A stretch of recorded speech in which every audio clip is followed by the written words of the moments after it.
Masechet Eruvin, Daf Yud Gimel, traité Eruvin, feuille numéro 13. On a la feuille 12, à la dernière ligne. Mishum Rabbi Shmuel Amar Talmid Echad Vechulé. Au nom de Rabbi Shmuel a dit un disciple, etc. Que l'école du Shammai et l'école du Hillel n'ont pas discuté dans le cas où l'entrée de la ruelle faisait moins de 4 coudées. Rabbi Akiva Omer, Alze ve'alze nechleku vechulé. Alors que Rabbi Akiva dit, dans les deux cas, ils ont discuté. Rabbi Akiva Imnu Tanakama. L'Agma dit, l'avis de Rabbi Akiva correspond exactement au premier avis de la Mishnah. Ika benayhu, la différence entre les deux, des Rava Halai. C'est concernant l'avis de Rava Halai, Vitema Rav Yechiel, et certains disent Rav Yechiel, que l'un est d'accord avec lui, que si l'entrée faisait moins de 4 fois la largeur du poing, il n'y a pas besoin de mettre la moindre structure, et l'autre ne pense pas comme lui. Velo Mesaime, on n'a pas déterminé qui pense comme lui et qui ne pense pas comme lui. Tanya, il y a une braïkla qui dit, Amar Rabbi Akiva lo Amar Rabbi Shmuel davar ze. Rabbi Akiva a dit que Rabbi Shmuel n'avait pas dit cela. Et là, au totalmid Amar davar ze. C'est ce disciple qui a dit cela, vers la chak et au totalmid, mais on suit l'avis de ce disciple. Hagoufa kashi, l'Agma dit, il y a une contradiction interne dans cette braïkla. Amar talo Amar Rabbi Shmuel davar ze. Tu as donc dit que Rabbi Shmuel n'a pas dit cela. Alma leitil cheta kevate. Donc ça veut dire qu'on ne suit pas ce disciple. Et ensuite tu dis qu'on suit ce disciple. Rabbi Akiva a dit au nom de Shmuel que Rabbi Akiva n'a dit cela que pour aiguiser l'esprit des disciples, pour leur montrer que ce disciple, ce qu'il avait dit, avait une certaine logique et pour qu'ils essayent de la comprendre. Et Rav Nachman a dit qu'en réalité il a dit qu'il semble comme ce disciple, mais il n'a pas dit qu'on suit l'avis de ce disciple. Rabbi Shua ben Levi, comme Shatamotse Mishum Rabbi Shmuel Amar Talmid Echad Lifnei Rabbi Akiva, Rabbi Shua ben Levi dit, chaque fois que tu trouves qu'au nom de Rabbi Shmuel, un disciple a dit devant Rabbi Akiva, et Noéla Rabbi Meir, il s'agit uniquement toujours de Rabbi Meir, chez Shimesh et Rabbi Shmuel et Rabbi Akiva, qui a étudié chez Rabbi Shmuel et chez Rabbi Akiva. Netanya, quand c'est marqué dans le Braïta, Rabbi Meir que chez Haïti et chez Rabbi Shmuel, Rabbi Meir a dit lorsque j'étais chez Rabbi Shmuel pour étudier, Haïti met-il kankantum le tochadio, je mettais de la calchantite dans l'encre pour écrire les écritures saintes. Velamar lidava, il ne m'a jamais rien dit. J'ai battu de Rabbi Akiva, et lorsque je suis arrivé chez Rabbi Akiva, Asra Halai, il me l'a interdit. Ini ve'amar Rabbi Yuda amar Shmuel, mishum Rabbi Meir. Est-ce vraiment ainsi? Pourtant, Rav Yuda a dit au nom de Shmuel, au nom de Rabbi Meir, Shaiti lomet etzel Rabbi Akiva, lorsque j'étais chez Rabbi Akiva, Haïti metil kankantum le tochadio, je mettais de la calchantite dans l'encre, voilà Mali Davar. Il ne m'a rien dit, que j'ai battu etzel Rabbi Shmuel, et lorsque je suis arrivé chez Rabbi Shmuel, il m'a dit, Benima melartecha. Il m'a dit, mon fils, quel est ton travail? Amartilo lavlarani. Je lui ai dit, je suis un scribe. Amarli beni, et vezeb melartecha. Il m'a dit, mon fils, fais attention à ton travail, quand ton travail est un travail du ciel pour écrire les écritures saintes. Peut-être que tu risques de ne pas écrire une lettre, ou tu vas écrire une lettre de trop, et tu en viendrais à détruire le monde entier parce que cela changerait la signification des phrases. Et je lui ai dit, j'ai quelque chose de kankantum shemo, qu'on appelle la calchantite, shanimeti le tochadio, que je mets dans l'encre. Il m'a dit, est-ce qu'on met de la calchantite dans l'encre? Vehalo amra Torah, voilà pourtant la Torah a dit, vekatav umaha, concernant l'écriture du passage de la femme qui a été suspectée de tromper son mari, il écrira et il effacera. De là, on apprend que l'écriture doit toujours être une écriture qui peut s'effacer. Or, lorsqu'il y a une calchantite, ça ne s'efface pas. Maïka Marli ou Maïka Maderni. L'Agma dit, qu'est-ce qu'a dit Rabbi Meir à Rabbi Shmuel? En quoi il a répondu à ce que lui disait Rabbi Shmuel? Voilà ce qu'il a dit. C'est sûr que je ne me trompe pas en rajoutant une lettre de plus ou une lettre en moins, parce que je connais très bien les Écritures. Et la fille nami.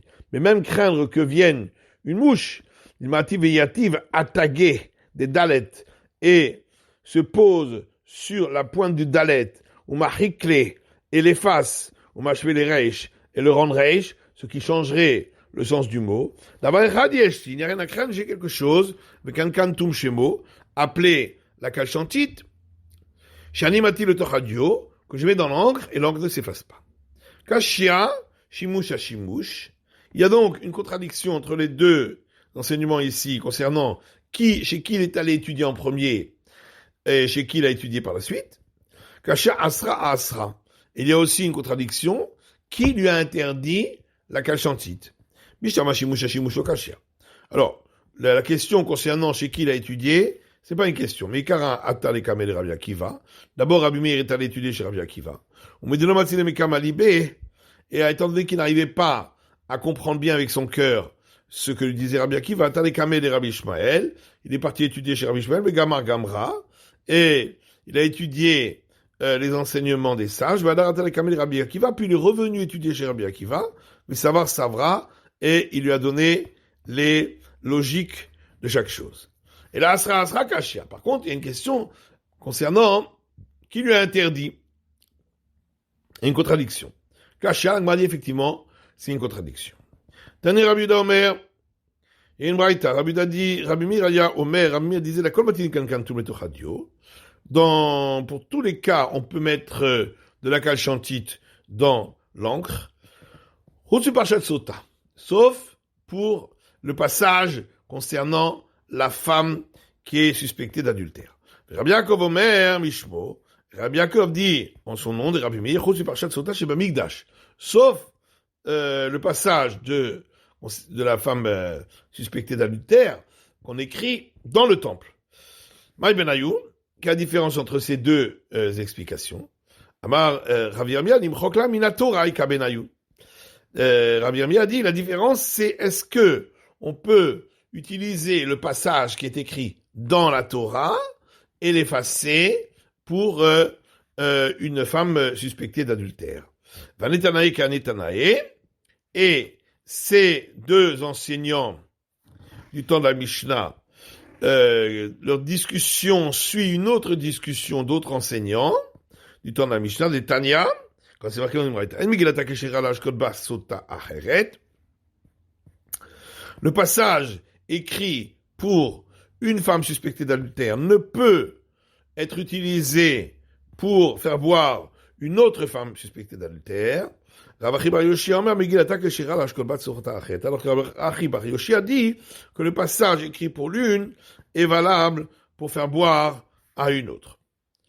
Amar Papa dit Papa dit peut-être que les deux discussions ne reviennent pas au même. Peut-être que tout ce que le premier avis a dit dans la première discussion, dans la deuxième discussion, le premier avis disait que si c'était destiné pour une femme, on ne peut pas l'utiliser pour une autre. Parce qu'étant donné que ça a été destiné pour Rachel, on ne peut pas l'utiliser pour Léa. Et peut-être que le passage de la Torah, qui lui n'a pas été écrit spécifiquement pour une femme en particulier, eh bien lui pourrait être utilisé pour être effacé pour une femme suspectée d'adultère. Amar Nachman bar Yitzchak din Malohi. Et Rav Nachman bar Yitzchak lui aussi dit peut-être que les deux discussions ne reviennent pas au même. Adkano kama Rav Achi bar Yoshia atam. Tout ce que Rav Achi bar Yoshia a dit que on peut utiliser le passage de la Sota qui est écrit dans le passage concernant la femme suspectée d'adultère qui a été écrit dans la Torah. C'est uniquement dans ce cas-là. La dirto miyat le shum sota ba'olam. Donc, lui il a dit qu'on peut utiliser un passage qui a été écrit pour une femme, l'utiliser pour une autre. Parce que il a été écrit pour une femme. Aval Gabé Torah de l'Itlamed Ketiva. Mais concernant le passage de la Torah, qui lui n'a pas été écrit pour une femme en particulier, il a été écrit simplement pour étudier, peut-être qu'on ne pourrait pas l'utiliser pour une femme suspectée d'adultère. Rinami de l'homme Kinan, et donc on ne peut pas l'effacer pour cette femme. Est-ce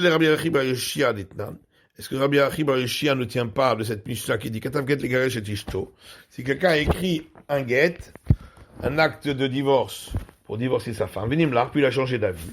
Metsao ben Airo, et quelqu'un de sa ville l'a rencontré, Vamar Shimcha Kishmi, Veshem Ishtecha Keshem Ishti. Il lui a dit, ton nom est comme le mien, le nom de ta femme est comme le nom de la mienne, donc je vais l'utiliser pour divorcer. Parce que le gars, on ne peut pas l'utiliser pour divorcer. Alors pourquoi ici on peut utiliser le passage écrit pour une femme, pour l'utiliser pour une autre? Riachta, la Gemara dit, mais est-ce que ça ressemble? Là-bas, concernant le divorce, il est écrit, et il écrira pour elle. Donc l'écriture doit être faite pour la femme en question. Ici, pour la femme adultère, il est écrit, et il fera pour elle. C'est l'acte qui doit être fait pour la femme en question. Asiya dida mechikai. Or, l'acte ici, c'est le fait d'effacer le passage. Mais l'écriture ne fait pas partie de l'acte. Celui-là n'a pas besoin, d'après cet avis, d'être fait spécifiquement pour la femme en question. Amar Rabba Chanina Galou Yado Lifnei Misha Amar V'Haya Olam. Rabbi Chanina a dit, il est dévoilé et connu devant celui qui a dit, et le monde a été créé. Shen Bedro chez Rabbi Meir Kemoto, qu'il n'y avait personne dans la génération de Rabbi Meir qui était aussi grand que lui. Pourquoi généralement on n'a pas fixé la règle comme Rabbi Meir? C'est parce que ses compagnons n'arrivaient pas à comprendre le fond de sa pensée. Parce que lui, il pouvait dire sur quelque chose d'impur que c'est pur, ou Marelopanim, et trouver des explications pour. Altahor tamé, sur quelque chose de pur, dire qu'il est impur, Marelopanim, et trouver des explications dessus. Tana, il y a une braïta qui dit le Rabbi Meir Shemo et le Rabbi Nehorai Shemo. Son vrai nom n'est pas Rabbi Meir, mais Rabbi Nehorai. Rabbi Meir, pourquoi on l'appelait Rabbi Meir? Parce qu'il éclairait les yeux des sages dans la règle de la Torah. Velo Nehorai Shemo. Et celui qui est appelé Rabbi Nehorai, son vrai nom n'était pas Rabbi Nehorai. Et la Rabbi Nechemia Shemo. Son vrai nom était Rabbi Nechemia.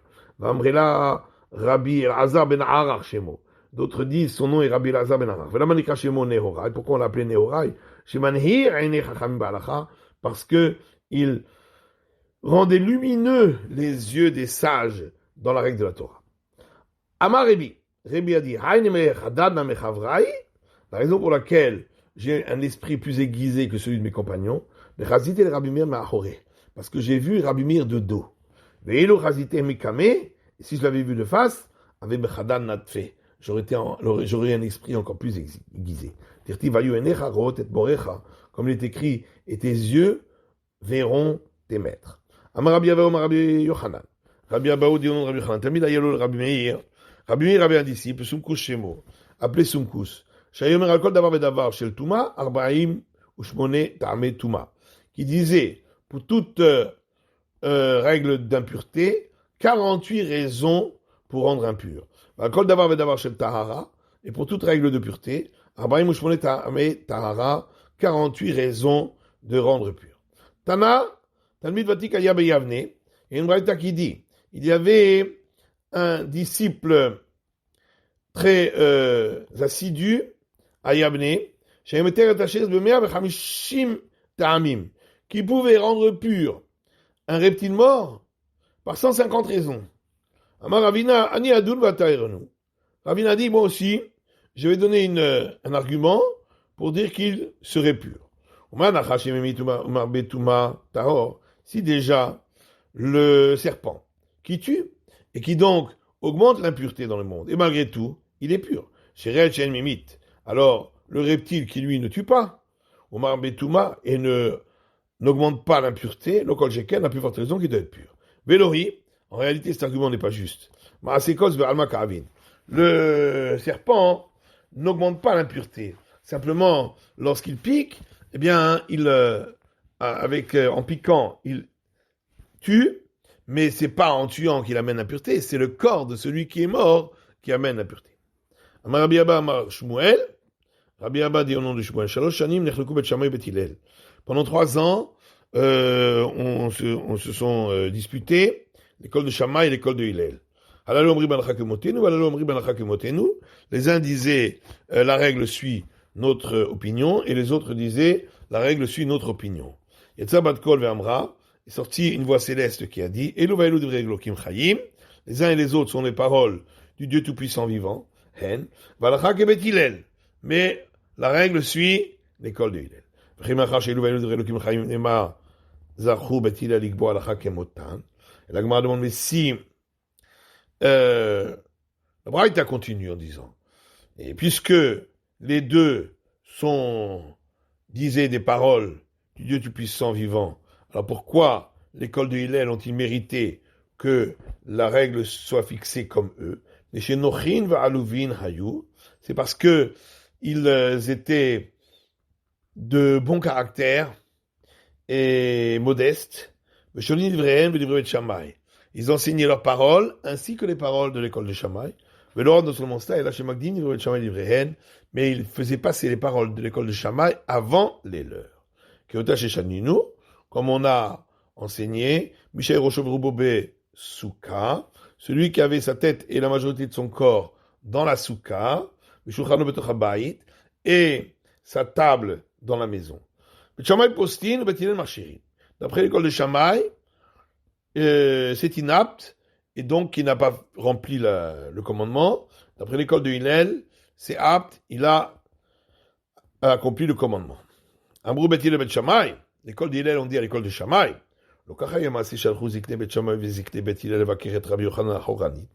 n'est-ce pas qu'une fois, les anciens de l'école de Shammai et les anciens de l'école de Hillel sont allés rendre visite à Rabbi Yochanan ben Ahoranit. Entre parenthèses, on voit donc d'ici, c'est ce que la Braïta avait rapporté, qu'ils ont dit les anciens de l'école de Shammai et les anciens de l'école de Hillel. Donc ils ont fait passer l'école de Shammai avant leur propre école. Ils ont trouvé que Rabbi Yochanan ben Ahoranit était assis, sa tête et la majorité de son corps dans la soukha, et sa table dans la maison. Et ils n'ont rien dit. Alors l'école de Shammai leur ont dit, Misham Raya, vous voulez amener une preuve de là-bas?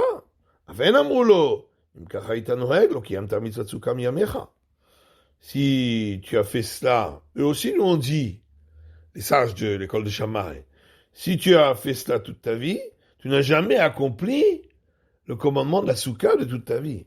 La métrage école m'a la tsmon que je me bio. Et donc on apprend d'ici que tout celui qui se montre modeste, le Saint béni soit-il, l'élève. Mais celui qui veut s'élever sur les autres, le Saint béni soit-il, le rabaisse. Celui qui recherche les honneurs se détournent de lui.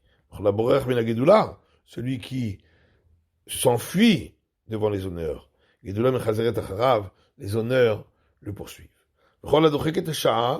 Celui qui veut faire venir l'heure plus rapidement, le moment où il va recevoir les honneurs, eh bien, c'est cette heure-là qui va le repousser. Celui qui est repoussé par l'heure et ne reçoit pas les honneurs, il est patient, son heure finira par arriver. Nos sages ont enseigné. Pendant 2 ans et demi, l'école de Shammai et l'école de Hillel se sont disputés. Les uns disaient il valait mieux que l'homme ne soit pas créé plutôt qu'il le soit. Et les autres disaient il valait mieux que l'homme fût créé plutôt que ne pas créé. Et en fin de compte, ils se sont comptés et ils ont pris la décision qu'il valait mieux que l'homme soit créé plutôt qu'il ne soit pas créé. Il valait mieux que l'homme ne soit pas créé plutôt qu'il soit créé. Mais maintenant qu'il a été créé, il doit fouiller ses actes pour voir lesquels sont bons et lesquels sont mauvais et se repentir. D'autres disent il doit tâter ses actes avant d'agir, vérifier si l'acte est un acte valable. Maintenant, une prochaine Mishnah. La barre horizontale dont on a parlé, elle doit être suffisamment large pour pouvoir mettre sur elle une petite brique. Cette petite brique, est la moitié d'une brique normale qui fait 3 fois la largeur du point sur 3 fois la largeur du point. Donc celle-là fait 1 fois et demi la largeur du point sur 3 fois la largeur du point. Derrière les Korash était Rechavat Tefach. Et donc il suffit à cette barre horizontale qu'elle ait la largeur d'une fois la largeur du point, afin de pouvoir recevoir cette petite brique dans sa largeur. Ravak et de Kabel Ariach, donc il faut qu'elle soit suffisamment large pour recevoir cette petite brique, ou Briak et de Kabel Ariach, mais aussi également suffisamment résistante pour pouvoir la recevoir. Rabida Omer et Chava, Falpi chez Enbria, et Rabida lui dit, il faut qu'elle soit suffisamment large, mais elle n'a pas besoin d'être suffisamment résistante, puisque de toute façon on ne va pas la poser dessus. Et donc, d'après Rabbi Yehuda, si elle était en paille ou en osier, eh bien, on imagine comme si elle était en métal. Akuma, si elle était courbée, on fait comme si elle était droite et qu'elle pouvait la recevoir. Agula, si elle était arrondie, on fait comme si elle était plate, carrée. Et donc, dans le cas où elle est arrondie, si la circonférence du cercle fait 3 fois la largeur du point, eh bien, elle a donc une largeur, un diamètre d'une fois la largeur du point. C'est la fin de l'étude du DAF Yud Gimel de la feuille numéro 13.